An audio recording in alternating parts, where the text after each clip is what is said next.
melakukan asuhan keperawatan, monitor itu akan selalu dilakukan ya. Dan untuk melihat apakah memang yang sudah dilakukan itu sudah betul, sudah sesuai. Sedangkan evaluation tadi memang kita berusaha mencari tahu apakah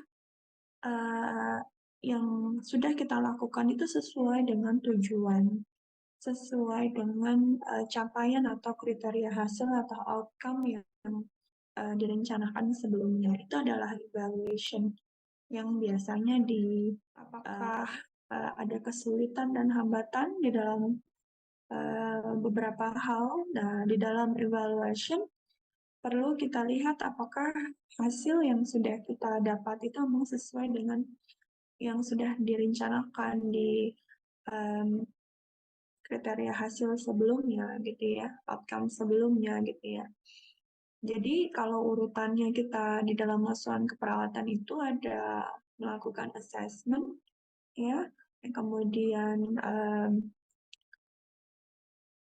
decide the diagnosis ya, kemudian juga outcome-nya, kriteria hasil, menentukan intervensi, melakukan implementasi, dan selanjutnya evaluation. Jadi evaluasi di akhir setelah dilakukan implementasi. Jadi itu adalah definisi yang paling basic yang harus kalian paham. So, what are the aspects that we should monitor our patient? Jadi yang pertama adalah monitoring vital sign. Yang ini adalah basic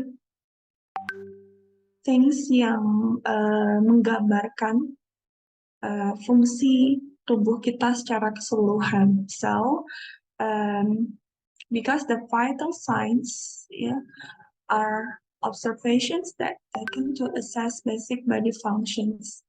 Jadi kenapa vital sign itu akan dilakukan setiap shift ya, setiap pergantian shift, terutama kalau misalkan pasien-pasien kritis, tentunya dia akan dipasang alat untuk memonitor vital sign untuk melihat adanya perubahan sewaktu-waktu ya.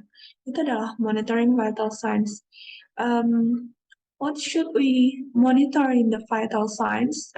It includes measuring the temperature, suhu tubuh, pulse, nadi, blood pressure, tekanan darah, and respiratory rate, dan pernapasan.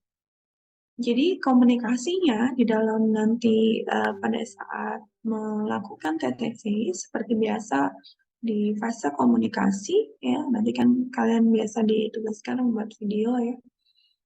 Jadi di dalam komunikasi seperti biasa di awal introducing ourselves. Good morning, I'm Eno. I'm going to be your nurse today. I'm here to obtain your blood pressure, heart rate, and oxygen saturation levels.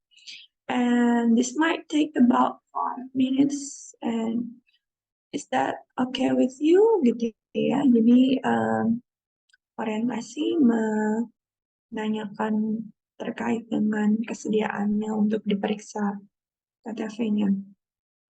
Kemudian di working phase, dilanjutkan ya, misalkan, I would like to check your blood pressure atau I would like to measure your blood pressure.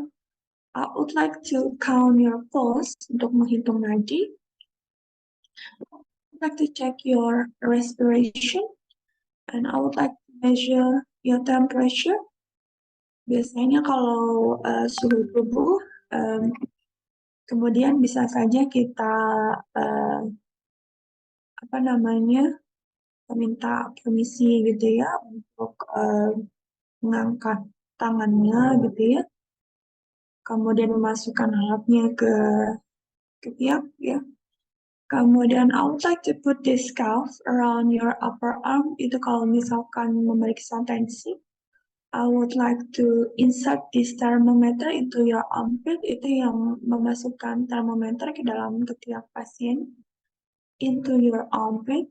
Kemudian I would like to put this thermometer into your mouth, kalau misalkan anak-anak gitu ya, termometernya di dalam mulut.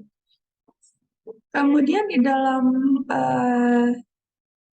pemeriksaan vital signs, biasanya tentunya kita meminta ada banyak perubahan-perubahan yang harus dilakukan oleh pasien, terutama posisi tubuh ya yang terlihat di kanan ini. Would you mind lying down on the couch? Ya, agak sedikit berbaring gitu ya di sofa gitu. Kalau misalkan kita memeriksa home visit di rumah gitu ya. Would you mind lying flat on the bed untuk berbaring di tempat tidur? Would you mind rolling your sleeve up untuk menggulung lengan baju gitu ya? Would you mind giving me your right or left hand untuk memeriksa tensi? Would you mind raising your arm? Ya, itu bisa saja untuk pada saat mau memeriksa suhu tubuh gitu ya, and insert this thermometer in their armpit. Would you like to take a deep breath untuk misalkan memeriksa respirasi ya, and breathe in and breathe out. And would you mind rolling yourself into side lying position, miring gitu ya. Jadi nanti akan dibuat skrip masing-masing dan teksnya seperti komunikasi ini ya, di fase komunikasi yang seperti biasa kita lakukan. Ada perkenalan, fase kerja, dan terminasi. Dan terminasi tentunya sama seperti biasa kita evaluasi subjektif objektif, and thank you gitu ya. This measurement of your vital signs already finished, and your temperature disebutkan berapa, pulse rate, blood pressure, and it's all normal gitu ya. And it's all good, thank you very much. I'll be in your station. If you need me, you can press this button. Thank you, I'll see you again later. Ya, nanti silakan bisa improvisasi sesuai dengan imajinasi kalian pada saat mau meriksa pasien.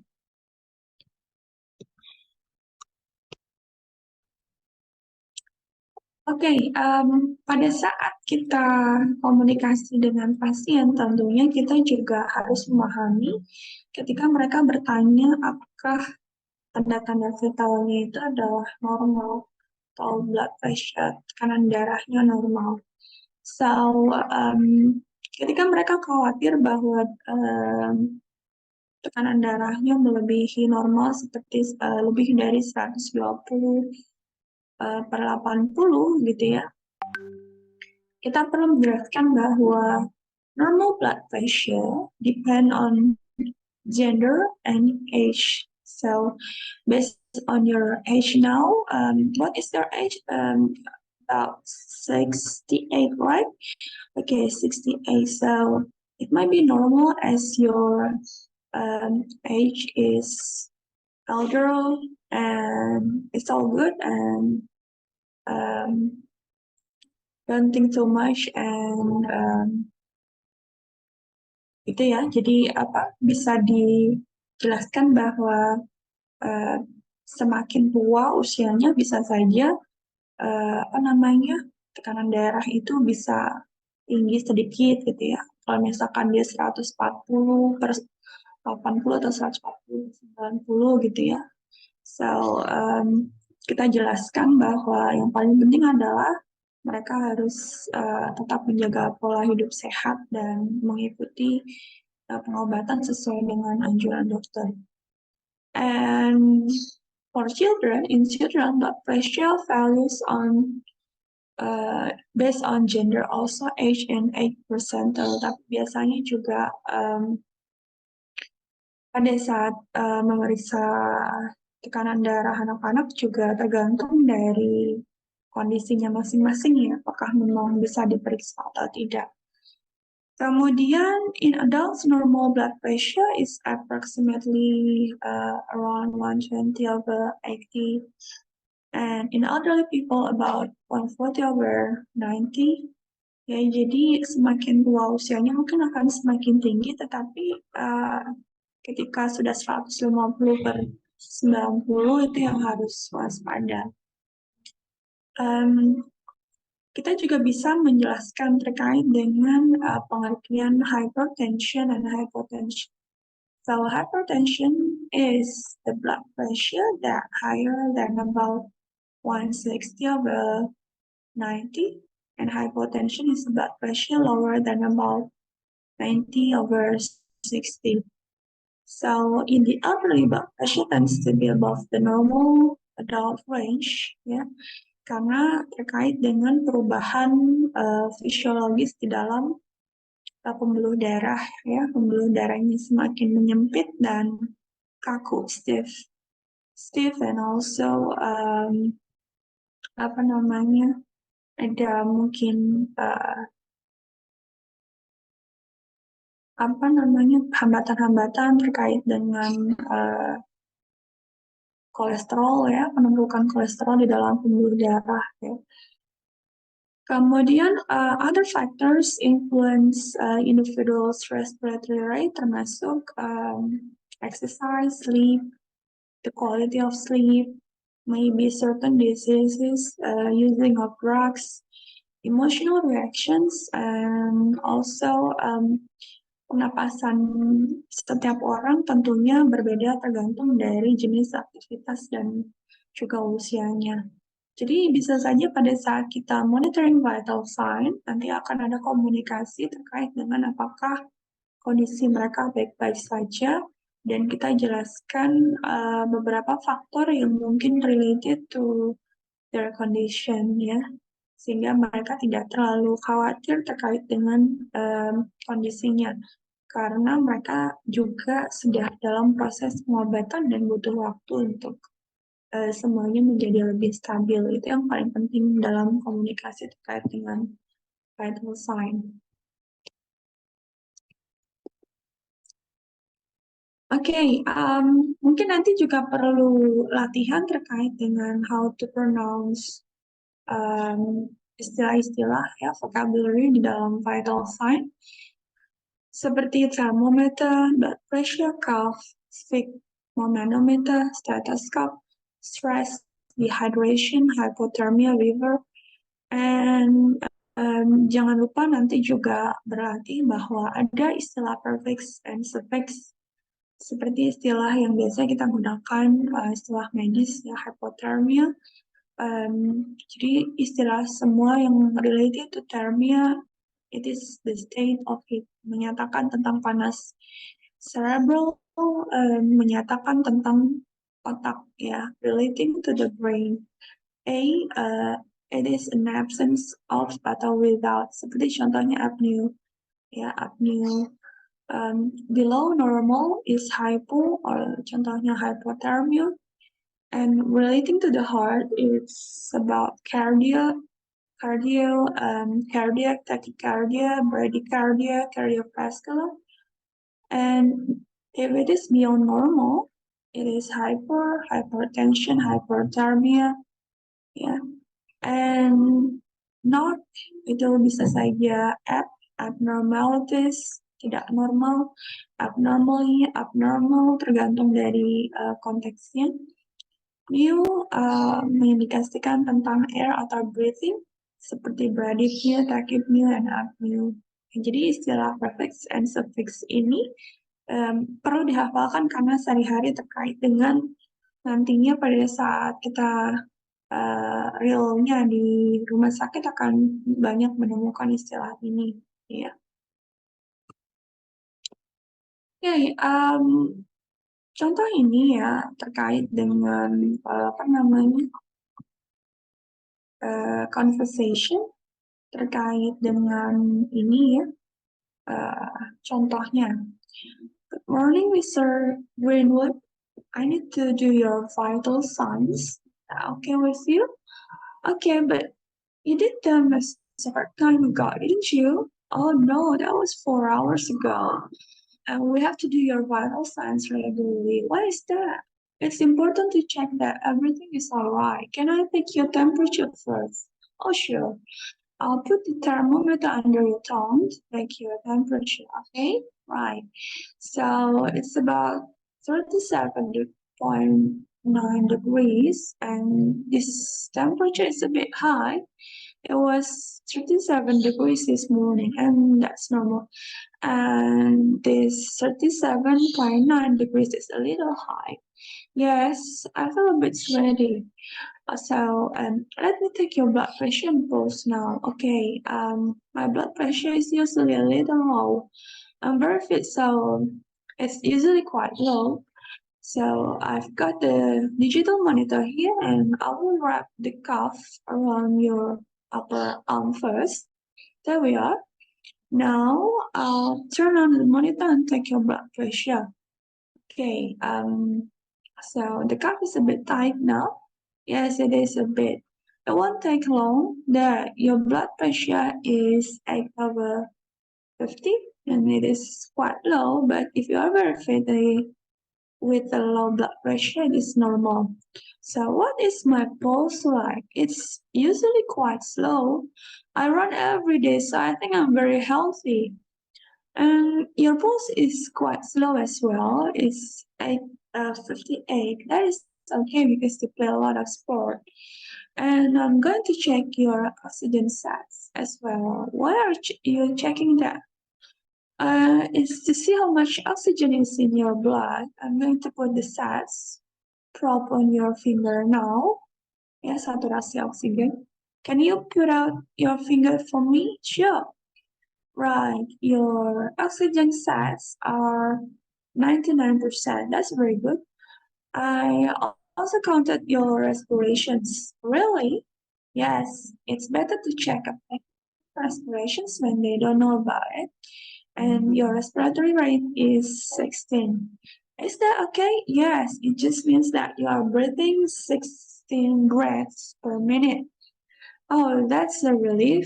Ya, jadi nanti silakan di-improve terkait dengan komunikasi untuk monitor vital sign.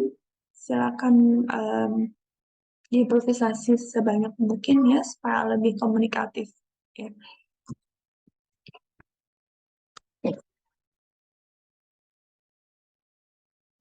Sebentar.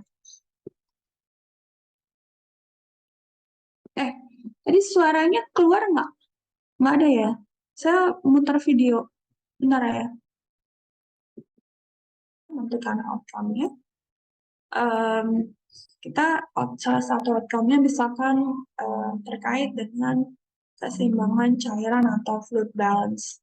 So what is fluid balance? Fluid balance in human means that the amount of fluid taken into the body equals to the amount of fluid eliminated from the body over a set period of time. Jadi apa yang keluar masuk itu balance gitu ya pada rentang waktu tertentu over a set period of time. So in the hospital setting, fluid balance is monitored carefully because it can provide important information regarding patient state of hydration. Jadi fluid balance itu menggambarkan terkait dengan status hidrasi, cairan, dan juga fungsi renal dan kardiovaskular. Ya, jadi another things selain vital signs, fluid balance ini juga penting ya, karena kita akan melihat apakah tubuh ini berfungsi dengan baik dan status hidrasinya bagus, terutama fungsi tubuh dari organ renal dan kardiovaskular. Itu yang paling penting basic kalau ditanyakan kenapa kita perlu memperhatikan fluid balance ya. Kalau di orang normal mungkin orang nggak berpikir terkait dengan fluid balance ya, karena dia akan bekerja sesuai dengan fungsinya pada umumnya. Tapi ketika misalkan contoh dengan gejala-gejala pasien diabetes seperti BAK yang mungkin lebih sering gitu ya, itu juga menggambarkan bahwa ada gangguan di dalam fluid balance ya. Nah, itu nanti juga menjadi perhatian ya. How much liquid should we consume in a day? And the amount of liquid required per day is dependent on many factors. Jadi, berapa banyak cairan yang kita butuhkan tergantung dari activity, gender, age, certain disease habit, ya, physical exercise, temperature, and humidity. Cairan yang berlebihan konsumsinya juga ketika dia tidak banyak exercise justru akan membuat kerja dari organ renal itu juga berlebihan gitu ya. Jadi dia juga akan cenderung bekerja keras untuk mengeluarkannya sehingga itu juga jadi overwork ya. Jadi secukupnya sesuai dengan aturan yang normal, tidak berlebihan di dalam konsumsi cairan ya, atau minum ya. Semakin suhunya panas, tentunya kebutuhan untuk cairan juga akan semakin lebih banyak ya. Makanya kenapa kalau suasana panas itu kita haus terus gitu ya. Ya, logikanya seperti itu. Kenapa kalau kita olahraga tuh rasanya haus ya? Karena tentunya ada juga yang keluar dan kita perlu minum gitu ya. Jadi kalau ditanya sebenarnya seberapa banyak cairan atau minum yang normal adalah tergantung dari banyak faktor gitu ya.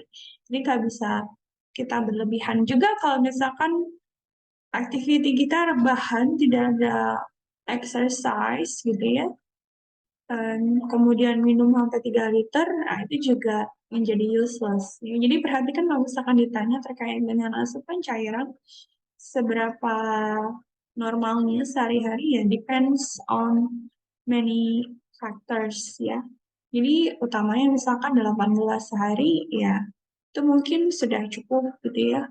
Tapi kalau misalkan dia yang sampai berliter-liter kalau tidak ada activity itu juga jadi overwork untuk renal function ya. So contoh lagi ya, silakan coba cara-cara sendiri and watch the video and create a transcript of the video. Silakan menulis scriptnya. Write what you hear as you're watching the video. And please pay attention to details beyond what the nurse and doctor is saying. Mungkin komunikasinya agak sedikit cepat ya. Kalau misalkan ada beberapa vocab yang nggak paham, silakan nanti bisa guess masing-masing ya. Oke, ready ya? Hello, Paula. Are you looking after Mrs. Boland today? No, that's Susie, but she's just gone down to X-ray with a patient. Oh, I wanted to review Mrs. Boland's IV fluid. I'm looking after Susie's patients while she's away. Do you want me to pass on any updates? Yeah, thanks. Could you take down Mrs. Boland's IV when it's finished, please? Sure. I'll just write a note about it for Susie. What about the cannula? Do you want it left in? I think so. Leave it for another day in case she needs some more fluids. Okay. Do you want to see Mrs. Dillip in the next room too? Yes, I need to see her. According to her blood results, her potassium levels are quite low. I'll put in a cannula when I finish my rounds. Could you start around a liter of normal saline with 40 millimoles of KCl? Okay. Here's the prescription chart for you to fill out. Thanks. That saves me a bit of legwork. Can you run it over 8 hours, please? Sure. 1 liter of normal saline with 40 millimoles of KCl over 8 hours. Oh, I'll have to order her some IV antibiotics too. Okay, we'll run them through a secondary line. The primary line will have the KCl running through, so we won't mix the solutions in the same line. Great. Now there's just Mr. Clausen left. How is he? He's one of Susie's patients, too. He's pretty good. He's going home today, I think. Yes, that's right. He's ready for discharge. Can you take out his cannula before he goes home, please? Yes, sure, we can do that. I'll pass on your instructions to Susie when she gets back. Oke, kita putar sekali lagi ya. Hello, Paula. Are you looking after Mrs. Boland today? No, that's Susie, but she's just gone down to X-ray with a patient. Oh, I wanted to review Mrs. Boland's IV fluids. I'm looking after Susie's patients while she's away. Do you want me to pass on any updates? Yeah, thanks. Could you take down Mrs. Boland's IV when it's finished, please? Sure. I'll just write a note about it for Susie. What about the cannula? Do you want it left in? I think so. Leave it for another day in case she needs some more fluids. Okay. Do you want to see Mrs. Dillip in the next room too? Yes, I need to see her. According to her blood results, her potassium levels are quite low. I'll put in a cannula when I finish my rounds. Could you start around a liter of normal saline with 40 millimoles of KCl? Okay. Here's the prescription chart for you to fill out. Thanks. That saves me a bit of legwork. Can you run it over 8 hours, please? Sure. 1 liter of normal saline with 40 millimoles of KCl over 8 hours. Oh, I'll have to order her some IV antibiotics too. Okay, we'll run them through a secondary line. The primary line will have the KCl running through, so we won't mix the solutions in the same line. Great. Now there's just Mr. Clausen left. How is he? He's one of Susie's patients, too. He's pretty good. He's going home today, I think. Yes, that's right. He's ready for discharge. Can you take out his cannula before he goes home, please? Yes, sure, we can do that. I'll pass on your instructions to Susie when she gets back. Hello, Paula. Oke, ada kesulitan nggak dalam memahami konteks pembicaraannya? Ada yang menangkap mereka membicarakan apa?